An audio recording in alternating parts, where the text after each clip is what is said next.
ገባ። አሁን ደግሞ ይህን ታሪክ ክርስቶስ በቃ ይበላል። ወንድሜ መጥፎ ነገር ውስጥ ገብቶ የገባበት የወጣበት ሳይታወቅ ነበረ። ምን ነበር የሆነው? እንግዲህ ታግቶብኝ ነበረ። ምንነታቸው ባልታወቁ ሰዎች ነው የምትለው። ምን ሆነ? እግዚአብሔር መለሰልሽ ወይስ ምን?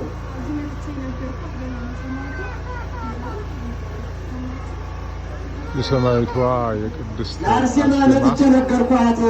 ከገባበት መከራ ውስጥ ወጥቶ ወደ ቤቱ ገባ። አርሴማ አስፈታችልኝ፣ አመስግንልኝ ነው። በልዩ ሁኔታ ቃል ኪዳኗ ተወጥቶ ይባርከናል።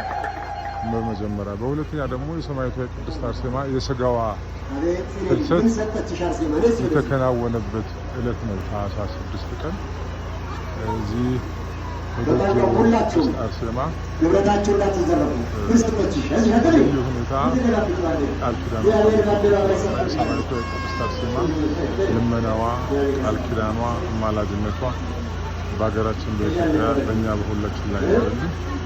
ቆየ እዚህ ሲመሰክሩ እኔም ከወለድኩ ብዬ መጥቼ መሰክራለሁ ብዬ ነበር። ስለዚህ ሰምቶኛል፣ አመስግኑልኝ።